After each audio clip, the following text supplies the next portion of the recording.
To my far right, Dr. Jim Malatras. To my immediate right, real doctor, Dr. Howard Zucker. To my left, Melissa DeRosa, Secretary to the Governor. To her left, Robert Mejica, Budget Director, calls himself Doctor of the Budget.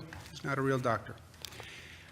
Today is 51 days since the first case in New York, just for perspective, so we know where we are. It's 92 days since the first case came to the United States of America. It was in Seattle and in California. These are the hospitalization numbers for today. Tick down from yesterday, but a slight tick, statistically irrelevant. The question for us is, are we past the apex? We have had a number of days that have seen a reduction. The reduction is across the board. Hospitals also say anecdotally that they have less patients in their emergency room, which, again, perspective, the emergency rooms were way over capacity. It was chaotic. It was hellish. And the emergency rooms are still at or over capacity, but it's better than it was. The total change in hospitalizations, you see that it's been going down. The 3-day average of hospitalizations is going down. Number of intubations is down again. That is great news. Not down as much as yesterday, but down. Number of new people coming in the door with COVID diagnosis is, again, just about flat with yesterday. This was reporting over a weekend. Sometimes the weekend reporting can get a little funky because it's Saturday and Sunday, and they have less of a staff. The reporting may not be as accurate, but it's basically flat. The question that we initially dealt with at the beginning of this, as the numbers were going up, the question was how long until we reach the top of the mountain, right? Every day it was the numbers higher, the numbers higher, the numbers higher, the numbers higher. The question was, when do you get to the top? How high can it go? Then we get to the top turns out not to be a peak, it turns out to be a plateau, and then we're on the plateau and it's basically flat, and then the question was, how long are we going to be on this plateau? How long, how wide is the plateau?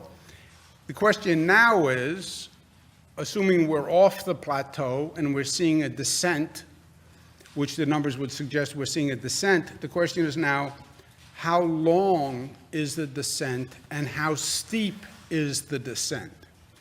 And nobody knows. Just the way nobody knew how long the ascent was, nobody can tell you how long the descent is. And that's what we're trying to figure out. The number is coming down, but how fast does the number come down? And how fast does the number come down to where it becomes a low enough number that we have some confidence that we have a margin of error? Does it take 2 weeks for it to come down? Some projections say that. Does it take a month? Some projections say that. And again, the projections are nice, but I wouldn't bet the farm on them. And I don't even have a farm. Worst news is the number of lives lost. That number is still horrifically high. If you're looking for the optimist's view, it's not as bad as it was, but 478 New Yorkers died yesterday from this terrible virus. Everyone is anxious to reopen. Everyone is anxious to get back to work. So am I.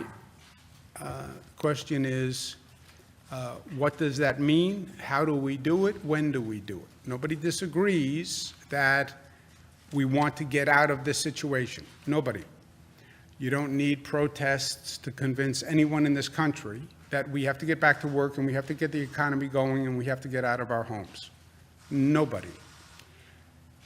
The question is going to become how, when, how fast, and what do we mean in terms of reopening? With reopening, I want to set the bar higher, meaning the question shouldn't be when do we reopen and what do we reopen. The question should be, let's use this situation, this crisis, this time, to actually learn the lessons, value from the reflection, and let's reimagine what we want society to be.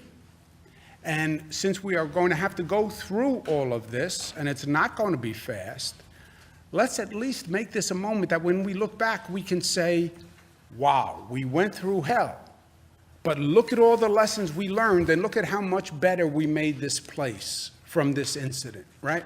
We went through 9/11. We're hellish. Well, we had to rebuild. Yeah, but we were smart enough to say, how do we build back better? You look at downtown Manhattan now, it is better than it was before 9/11. You look at the security procedures that this nation has. We're better than we were before 9/11. We had Superstorm Sandy here on Long Island. Terrible, terrible. Thousands of people's homes gone. Long Island is better today for having gone through Superstorm Sandy. Okay, how do we use this situation and stop saying reopen, but reimagine and improve and build back better?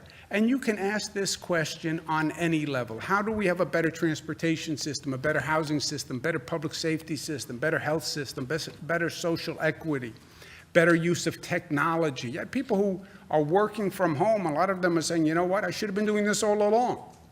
You have telemedicine that we've been very slow on. Why was everybody going to a doctor's office all that time? Why didn't you do it using technology? Why haven't we been using more technology for education? Why haven't we incorporated so many of these lessons? Well, because change is hard and people are slow. Now is the time to do it. And that's what we're doing in a multi-state regional coalition.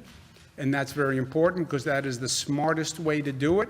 On a more granular level here in New York, we're going to have a reimagined task force that focuses primarily on downstate New York, which has been the most effective area, and led by the state with those local elected officials.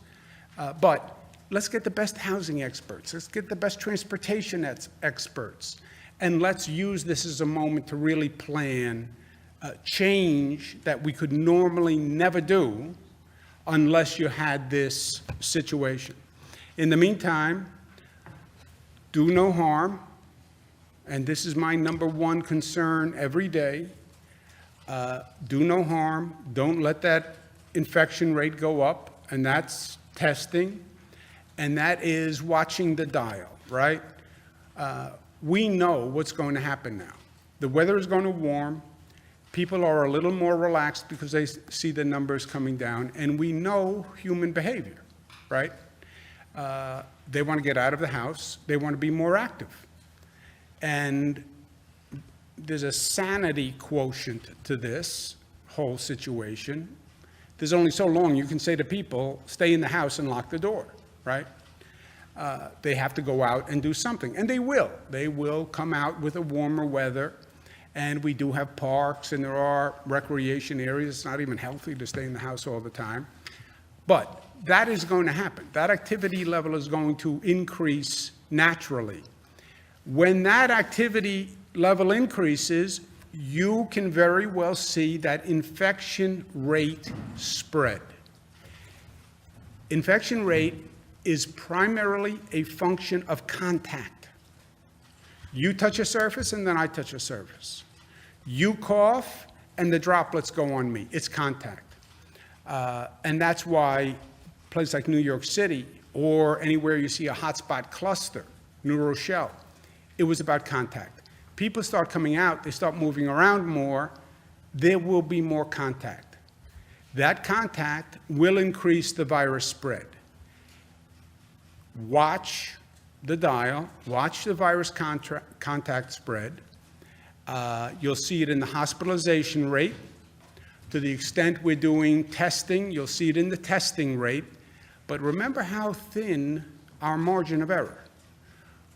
We were 1.2, 1.3, 1.4. That's when the virus is outbreak. One person is infecting more than one additional person. When you get the infection rate below 1, theoretically, the virus is slowing. We're at 0.9. We have 0.9 to 1.2. That is a very fine margin of error. I don't even know that it's statistically relevant, frankly, because all of these numbers are a little loose. But that's what we have to watch, and we will. And we have to watch this until we have a medical treatment or we have a vaccine. That's when this is really over. In the meantime, I say again to my local government officials, I'm getting a lot of calls from a lot of supervisors, town elected officials, et cetera.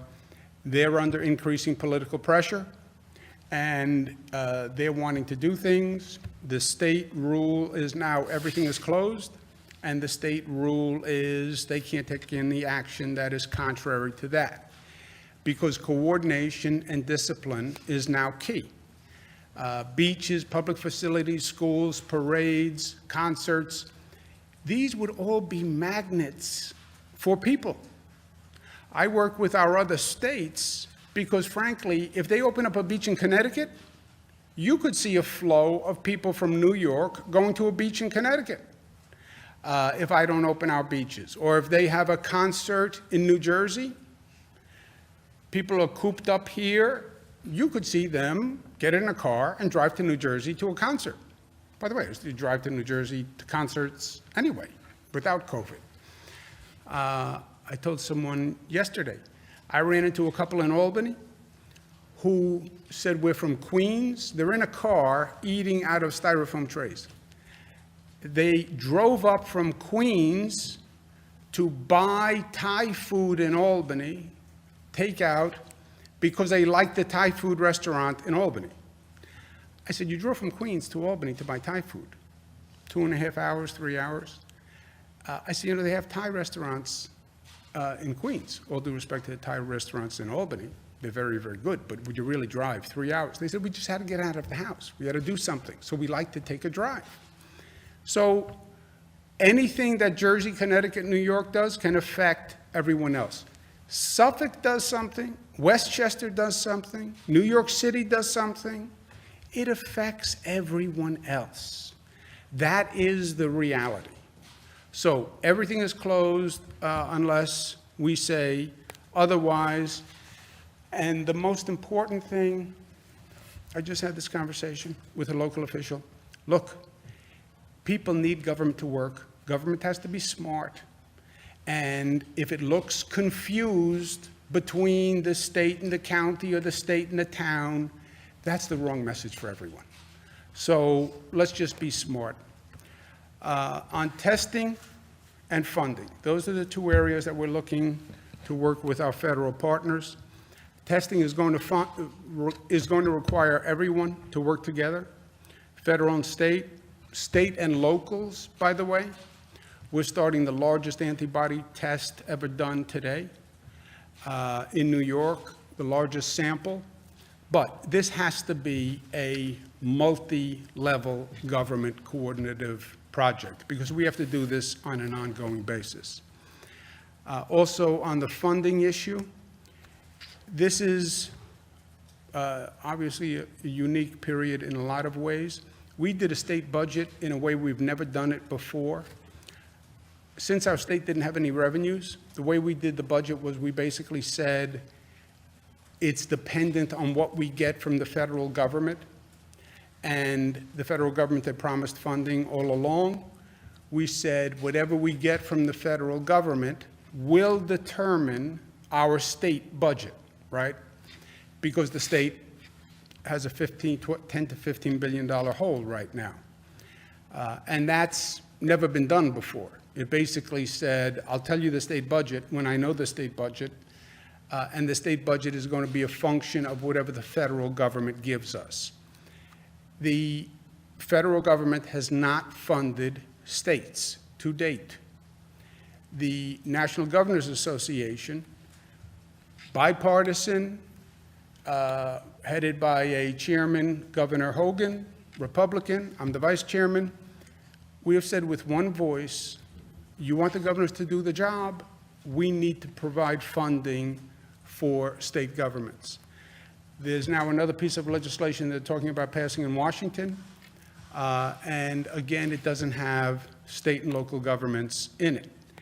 But if this week we're going to do a state forecast, if they exclude state government again, our state forecast will project, without any federal funds, you can't spend what you don't have. If you were to allocate the shortfall relatively on a flat basis across need, you would be cutting schools 20%, local governments 20%, and hospitals 20%. And this is the worst time to do this. Now, federal government has said from day one, don't worry, we're going to provide funding to the states. Yeah, don't worry. But I'm worried because I've heard this over and over again. And my job is very simple. I have one agenda. I have one purpose. I fight for New Yorkers. That is my job. I don't have any side jobs. I don't have any other places to go, people to see. That's all I do. And I'm telling you, New Yorkers need funding for this budget because we can't do it otherwise. And look, Washington is saying what? We want to fund small business. Yeah, great. You should fund small businesses. And they want to fund financial services and large corporations and airlines and hotels. Yeah, that's all great. Fund all those businesses. But at the same time, don't forget teachers and police officers and firefighters and transit workers and healthcare workers and nursing home staff, because those are the people who I fund with the state budget.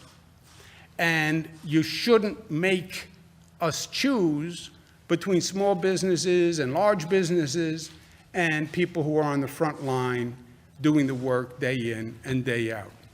I would even go a step further, and I would propose hazard pay for frontline workers. We all say, boy, they did a great job, the healthcare workers did a great job, the police, the heroes. Yes, they are. But you know what? Thanks is nice, but also recognition of their efforts and their sacrifice is also appropriate. They are the ones that are carrying us through this crisis. And this crisis is not over. And if you look at who they are and the equity and fairness of what has happened, I think any reasonable person would say we should right this wrong. 40% of the frontline workers are people of color. 45% in public transit, 57% of the building workers, 40% of the healthcare workers. People of color are also disproportionately represented in delivery services and child care services, right? The economy closed down. The economy did not close down. It closed down for those people who, frankly, have the luxury of staying at home. All those essential workers who had to get up every morning to put food on the shelves and go to the hospitals to provide health care under extraordinary circumstances, and the police officer who had to go out to keep you safe, and the firefighter who still had to go out and fight the fire. Those people worked, and they went out there and they exposed themselves to the virus. 2/3 of those frontline workers are women. 1/3 come from low-income households.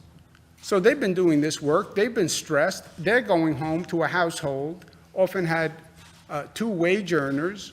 One of them is now not working. They're living just on that one salary. And after all of that, we see the infection rate among African American and brown Americans higher proportionately than other groups. Why? Because they were out there exposing themselves. That's why. And you can talk about health disparities, et cetera. But I believe all the studies are going to wind up saying, yes, when you were home with your doors locked, dealing with cabin fever, they were out there dealing with the coronavirus. And that's why they are more infected. Pay them what they deserve. I would say hazard pay give them a 50% bonus, and I would do that now. Yes, airlines, also frontline workers. Also, we have a need and a responsibility to get the assistance we need to people in low-income communities. We have, NYCHA is public housing in the city of New York. High concentration of people in one place, many people in the small lobby, many people in an elevator, many people in hallways, a higher number of people in the apartment, just a higher occupancy. That's where the virus spreads. We're going to set up a test program in NYCHA where we're going to have on-site health services and testing in the New York City area with New York City Housing Authority projects, working with local officials. We're doing it as a pilot program to see how it works. If it works well, we'll go further with it. We have, as you see, Congressman Meeks, Congressman Hakeem Jeffries, Attorney General Leticia James, Speaker Carl Heastie, and Bronx Borough President Ruben Diaz, who will be working on this and coordinating it, and I thank them very much. We're also going to bring 500,000 cloth masks to NYCHA. That is one mask for every person who is in public housing, and hand sanitizer, et cetera, just so they have the necessary equipment they need to do the social distancing and protection. Personal opinion, not a fact. Throw it in the pail. What we're doing here, you know, as a general rule, what we do determines our future, right? As smart as government is, as smart as people are, that's how you shape your future. But this is cause and effect on steroids. What we do today will determine tomorrow. And we're not going to need to wait to read the history books. We make smart decisions. You will see smart outcomes in 2 weeks. We make bad decisions. You will see bad outcomes in 2 weeks. So when they say the future is in our hands, the future is really in our hands. And we're going to get through this. We can control the beast.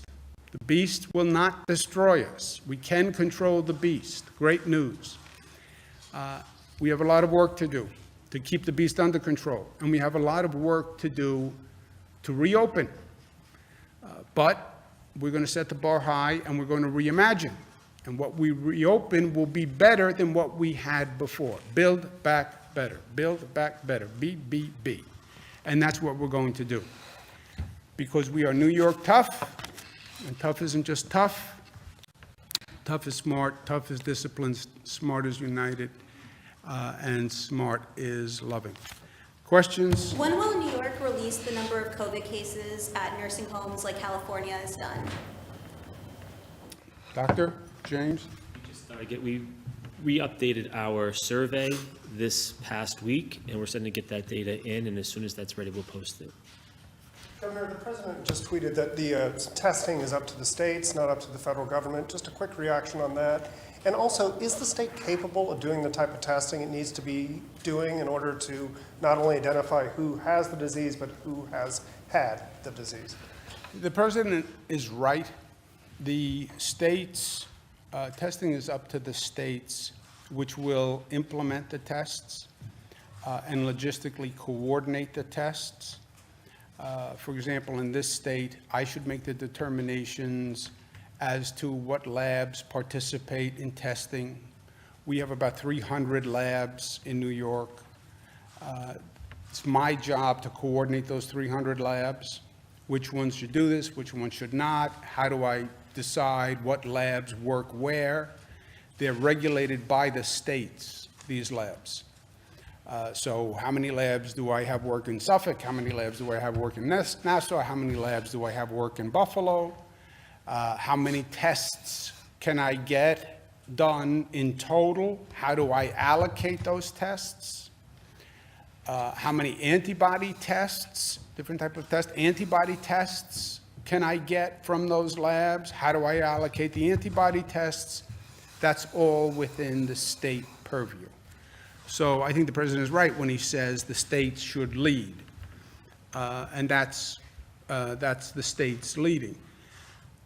What the states will run into is when you talk to those labs, the 300 labs, they buy machines and equipment from national manufacturers.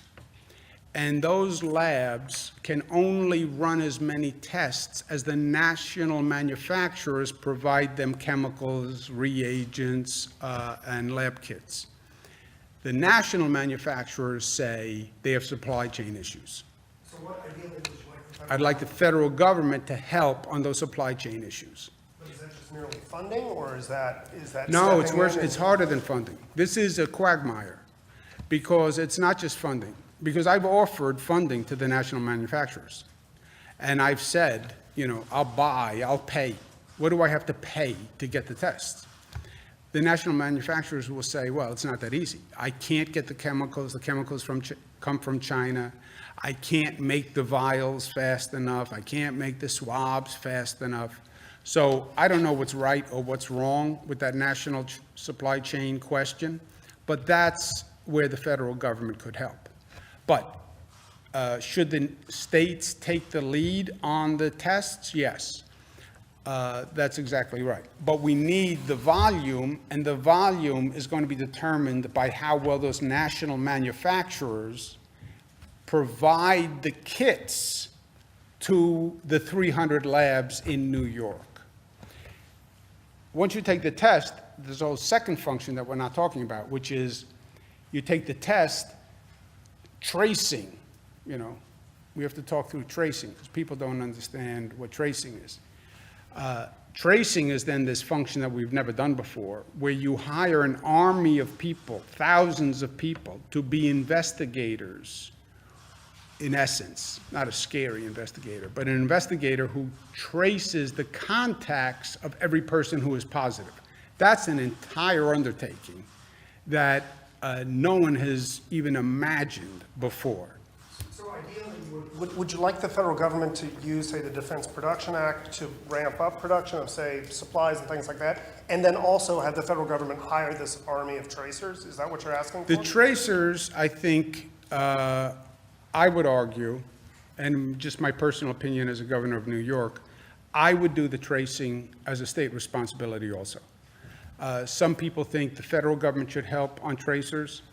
I would say the state can do the tracing, and I'll coordinate Buffalo tracers, Rochester tracers, Westchester, New York City tracers, Nassau, Suffolk. I think that's too discrete an action for the federal government, right? Anything that is granular and specific to the specific details of a state, leave that to the state government, right? You're in the federal government. I used to be in the federal government. Federal government, you're painting a room with a roller, okay? You can't do corners with a roller. You can't do trim and molding with a roller. Somebody has to come behind you with a brush and do the details. State government has a brush. So federal government has a roller. I have a brush. Let the federal government do what they can. If it requires a brush, let the state government do it. The big question on the testing is that national manufacturers' supply chain and getting that up to scale quickly. I'll handle my 300 labs, but my 300 labs are now saying I can't get the tests from the national manufacturer. And the way this happened, because nobody designed this before, and it's nobody's fault, right away everybody wants to go to, well, who's to blame? Nobody's to blame. The way the testing world worked was a national manufacturer made their machine, the Andrew Cuomo testing machine. I sold my machine to private labs and hospitals.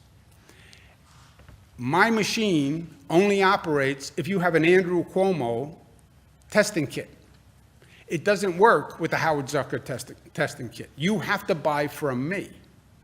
And now what's happening is you call up and say, okay, I want to buy 1,000 kits. I say, you normally only buy 100. I know, but now I want 1,000. I can't get you the 1,000. So even though you have the machine, I am so, as a national manufacturer, I have such an increased demand, I literally can't produce it in time. And to unravel that supply chain issue and manufacturing issue, I think that's the best way the federal government can help. Good, you have a follow-up? I guess the question, I'm just a little bit confused, because are you asking the feds to step in and tell manufacturers, or to bring in different manufacturers to make this sort of equipment? And then you're also asking for the federal government to pay for the tracers, but you'll handle the kind of nuts and bolts? We didn't get into payment of tracers. I don't think there's been any proposal where the feds pay, do they, on tracers? No one's even talking about paying. The states right now pay for the tests and pay for the tracers. That's why I say when they say the states' governors go reopen, okay, I'll do the tests. By the way, I pay for the tests. I pay for the tracers. So it's not about the money on this front. It's about division of labor and responsibilities. And on the testing, I can't solve for the national manufacturers not being able to produce the volume to sell to my state labs. Given the high number of deaths in nursing homes, on Friday we saw a division between those that are nursing home residents that have passed away, both in the home, but then also or in the nursing homes, that is, and also in the hospitals. But what is the state's policy regarding admission or readmission to these nursing homes, whether or not one of these people have tested for the virus, or there was a state directive that said that people cannot be denied readmission or admission. Just wondering what the state policy is right now, again, judging the high number of deaths that are coming out of these If areas. you are tested positive for the virus, are you allowed to be admitted to a nursing home is the question? Or readmitted? Yeah. It's a good question. I don't know. The policy is that if you are positive, you should be admitted back to a nursing home. The necessary precautions will be taken to protect the other residents there. Is that safe though, and does staff have the capacity to treat those individuals? Is that the best place? Again, judging how rapidly the virus spreads, and also this is a very vulnerable population, as you guys have expressed multiple times. And that's why we're working closely with the nursing home, both the leadership and the individuals who are working in the nursing home, to protect those individuals who are coming back, who had COVID-19 and were brought back to the nursing home from where they came. What are you working on? Like, what are some of those Well, protocols? it's all the issues of supplies, PPE, staffing, testing of other individuals, as I mentioned the other day, just monitoring to be sure that the necessary precautions are being taken. Okay, so Governor, I wanted to ask you about the hydroxychloroquine test results. Do you have them? Can you share what the results are? The hospitals, those tests have been done by hospitals in New York. I think we had like 20, how many hospitals? Over 20 hospitals were administering hydroxychloroquine and doing a test. They are today, those hospitals are to send their results to the FDA. Who do they send them to? We'll send them down to the FDA and to the CDC. FDA and CDC, and they should be sending the first tranche of results today. Will you be getting a copy of those results as well? Department of Health gets a copy, but it's really a study that's being done for the federal government, so it goes to the FDA and the CDC. Yes? Governor, I know you've been against a regional approach, but due to so many upstate hospitals laying off people right now, do you think there is a way to bring back elective surgeries, at least for upstate hospitals? And with so many, there's different projections going on right now. You spoke earlier about a rolling wave, but there are some projections saying, like Erie County, for example, they're not necessarily getting better, and they're projected to hit, I think, late June. Are you worried at all about a rolling projection if there were to be a regional approach to reopening? Yeah, two questions, both good ones. Is there a rolling curve? Yeah, it's an ocean. I see an ocean. They're rolling curves. New York City had the first curve, and then they project higher curves in other states and other parts of our state, right? So Massachusetts is now coming up to a high point, and we're working with them. Anything they need, we're with them, God bless. Buffalo will have a later curve, Albany will have a later curve, and we're watching those curves in different parts of the state. And our strategy has always been, we deploy to wherever the curve is highest, right? Massachusetts has a problem, we run to Massachusetts. Buffalo has a problem, we run to Buffalo, we run to Rochester. So whenever you get up towards that point, and the locality we're working with to prepare for that high point. Second question, on the elective surgeries, we stopped elective surgeries for all hospitals in the state. That was one of the ways we increased capacity, right? Now we're at a point where some of the upstate hospitals have significant financial burdens because they're not doing the elective surgery, which is one of the places where they make money, frankly. And they're saying, can't we have lower vacancy, we don't need those beds for New York City people or Buffalo people or anyone else. Why not let us start going back to elective surgery if we don't need the capacity? That is a good question, and we're going to look at, have been looking at that. It's again a little question of balance and the valve and the dial. You let them go do elective surgery, they fill up the beds with elective surgery. Then what happens if you have a need for those beds because of the coronavirus and you don't have the bed because someone is doing some form of elective surgery? That's the balance. That we're going to announce tomorrow, a policy that we believe provides for that and has some variables that take the coronavirus rate in that region and compares it to the vacancy rate in that region and a potential for a high point in that region. And we'll announce that tomorrow. Regarding unemployment insurance, I believe at the end of last week, and maybe this is a question for Melissa, I'm not sure, I think there were 275,000 unprocessed claims. Have you been able to make a dent in that, especially with people who are self-employed? So, yeah. Melissa, she has all the answers, Melissa. I have only questions. They've made a significant dent in that. They brought on over 3,100 people to work daily for the last 4 days. They brought that 275,000 applications down to just over 4,300 that are now outstanding. So that's all been cleared. Those phone calls all happened. Those applications are closed. Now those applications get inputted and the controller starts to process the checks. So that backlog of people this week should see the money coming. About 78% of people choose to get their money through direct deposit. That happens within 48 hours of when the claim is finally processed, which again is happening this week. The applications and the phone calls getting done was one piece of that. This is now the second piece of it. And then others choose to get their money on debit card. That's a longer process. That takes about a week to come in the mail. So if you can, I would encourage people to go the direct deposit route.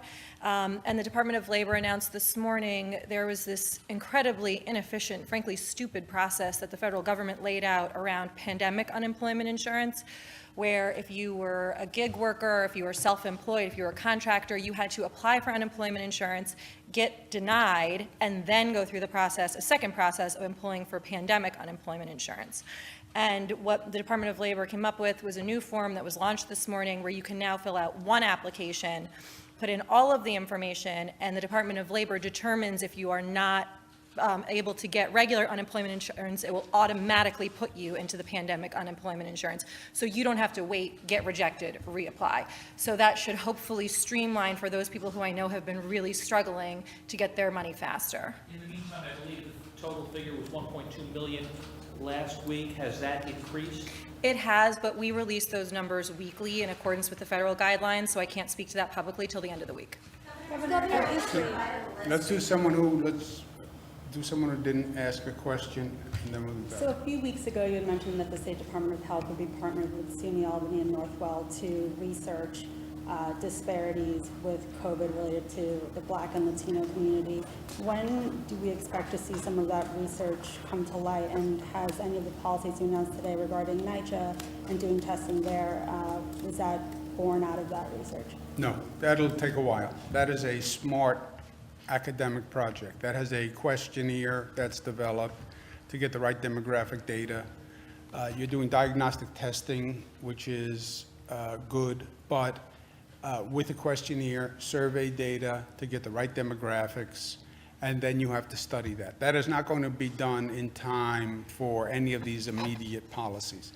What we're doing in public housing in New York City is just common sense. You look at the numbers, you know that the virus attacks in places of concentration, right?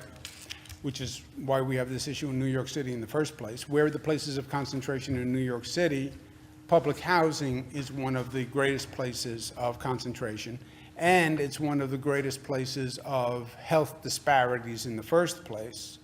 And we know the people in public housing often don't have the resources to do a lot of these accommodations themselves. So they've always been the most vulnerable populations. You look at almost any emergency that happens in the nation, people in public housing always pay the highest price, it seems. When I was HUD secretary, one of the things HUD did was public housing across the country. I don't care if it was a flood in the Midwest, a hurricane in an earthquake in Los Angeles, Hurricane Katrina. The people on the top of those buildings at Hurricane Katrina and in the stadium, those were people from public housing. Who did? Go ahead. If the research is going to be taking a while to compile, what more could the state do to address the disparity in deaths between Black, Latino, Well, we're doing everything we can. This is my proposal on hazard pay, focusing on public housing, food banks, additional testing, doing everything we can. Let's try, hold on, let's do, who didn't ask a question? Go ahead. Thanks. I have a couple questions on rate of infection and one on antibody testing. I asked you about this last week. I asked you if you had calculated the rate of infection for individual regions. My question is, why aren't you calculating the rate of infection for individual counties? Yeah, you asked me last week, and it's the same answer that I gave you last week. You need testing to do that. We don't have enough testing where you can break out the sample to a county level, right? When you take we're taking the most aggressive survey in the nation right now. So we'll have, let's say, 2,000 people statewide. With 2,000 people, you can break down that sample a number of ways. You can look at sex, male, female, you can look at demographics, African American, blah, blah. You can't break it down to 62 counties because the sample size would be so small that it statistically would not be representative. So you would need a tremendous sample size to be able to get it down to the county level. And, well, why don't you do more tests? Yeah, I know. We come right back to where we started. We have to get testing up the scale.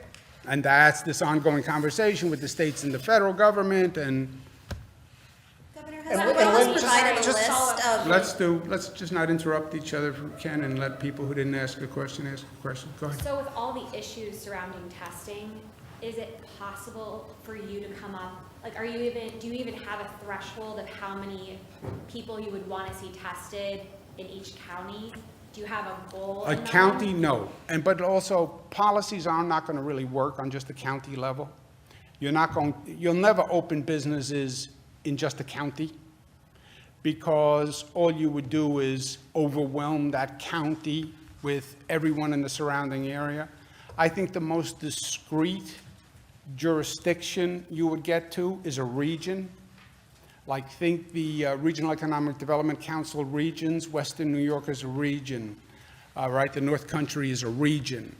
That is an area where you could come up with a specific strategy because you know the numbers in that region, and it's just different than it is anywhere else.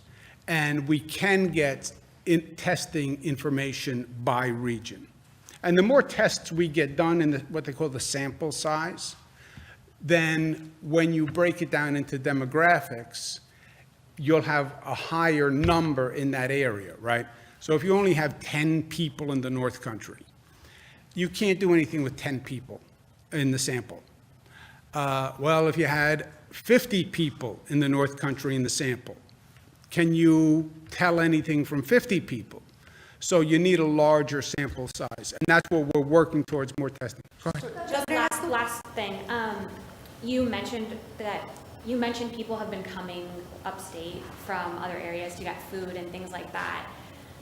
People are supposed to be staying at home. Do you need to take further action to prevent people from traveling to get food when we're in the middle of a pandemic? That's the exact opposite of what you suggested I do last week, which is I was being too tough on keeping people home. Look, it's a balance, and a certain amount of this is personal responsibility and civic responsibility and social conscience, frankly. And I have been probably the most aggressive governor in the country on putting in regulations and precautions. I think I was justified because we had a worse problem than anywhere else. And we had that concentration density to deal with and other issues. But I think where we are now is right. I can't mandate personal behavior. I never could. My strategy from day one, knowing that we were going to have to ask people to do things that no government has asked them to do, maybe since World War I or World War II, that the only way I would actually get compliance, because I can sit up here and say whatever I want to say, and then New Yorkers are very good at saying, fine, but I'm not going to do it. Excuse me a second. My strategy has been give them the facts, tell them why it's in their best interest, why it's in all of our best interests, and New Yorkers are smart. If they understand why, they'll do it. And they have done it, by and large. You're right. Last week, some people are not happy about masks. Some people are not happy about staying home. But nobody's happy about any of this. So it was never, are you happy? I think they've gotten enough facts where they know we're talking about their personal health. By the way, it's not even a question of health. It's a question of life and death. You're irresponsible here. You're reckless here. You could die. Or you could get infected, come home, kiss your mother, and your mother dies. I mean, that's what we're talking about. So I think they got it. I don't think there's anything more I can do. There will always be some people who say, I deny everything. I ran into a gentleman the other day. There is no virus. It's a hoax. It's just a hoax. There's no virus. Okay. Go talk to the 400 people's families who died yesterday and tell me it's a hoax. But, some people you just can't do anything with. Governor, can you just explain the state's reasoning why it doesn't release where people incarcerated, staff, those facilities, why they don't release where those cases are? Why don't we release cases of incarcerated people? Yeah, state prisons, including their staff. Doc says it's because of security reasons, but they haven't really explained why. What is the list that we would release? People of Facilities. List of infected people? No, not people. Facilities where those infections are, or counties or regions. Prison, the COVID cases per prison. Per prison, or county or region. Or county or region. I don't know. Does anyone know who's working on? I don't know why they haven't done that. I know we have that information. I get briefed on it daily. I'll work with them after this, and to the extent that we can release the information, we'll release the information. Who hasn't asked a question? Go ahead. Governor, what preparations are being made for if and when schools reopen? Will we see smaller class sizes, deep cleaning in the future? Whole different exercise. Schools are closed. Schools are closed all across the state. Period. There is no plan to reopen schools. Period. Local school districts, I would not be surprised if you heard some local school districts say they plan to reopen. We have 700 school districts. By law, they cannot reopen, but some want to, so they may say, we want to reopen. If they want to reopen, they can't reopen because it violates the plan we have in place. So no schools will reopen. If we make a decision to reopen schools, we then would need a whole plan on how to reopen a school with the right public health standards, with disinfecting, with all the precautions, which is a major, major undertaking. So we're not there yet. Who didn't ask the question? Sir? Governor, can you explain your faith in contact tracing as part of this restart plan? That was obviously a big emphasis early on in New Rochelle, and that didn't exactly prevent the current situation that we're in. The New Rochelle that's a little bit of a non sequitur. The contact tracing in New Rochelle didn't prevent what situation? Well, that was an emphasis of the state early on, was to try to track down who the lawyer had contact with and find those cases. But then we still had this massive outbreak that extended far beyond that. Well, yeah, So if you you're also trying to- saw the cluster go, whoo, right? That's what contact tracing does. Contact tracing, once the outbreak happens, contact tracing is too late to stop the initial virus infection. But what contact tracing then does is it comes in, okay, you were tested positive. Who did you contact? These two people. Contact those two people. Who did they contact? These two people. Okay, test. Find the positive, isolate. It worked in New Rochelle. We did massive contact tracing after it broke loose. That's how we found out about it. It broke loose. It was the hottest cluster in the nation. I mean, this was very early on. But then we came in with heavy contact tracing. However, the number of people you need to do contact tracing is tremendous. And no one has even scoped this out, right? So the first question is, how many tests can you do? For every test you can do, you then need a contact tracer to come in and trace those contacts from that person. I'm saying we want to get up to the hundreds of thousands of tests. Well, if you're doing hundreds of thousands of tests, how many contact tracers do you need? And nobody has near this capacity, logistical, management, operational. So that has to all be started. And then you have to isolate those people. We've been doing isolation. We're good on isolation, as good as you can be. But it is, all of this is a place where no one has gone before. It's management intensive, operational intensive. It's also cost intensive, which takes us back to cost. Who didn't ask a question? Antibody tests. Who's selecting? How are you guys randomly selecting people for antibody tests? Randomly, hence random selection. I have to go to work. It is a statistical model that statisticians draw up to come up with a representative sample. So if New York City is 60% of the population, then New York City is 60%, Buffalo is this percent. And it's a statistical model and then literally random. So you just have to find a way to be on a street corner or whatever and actually get random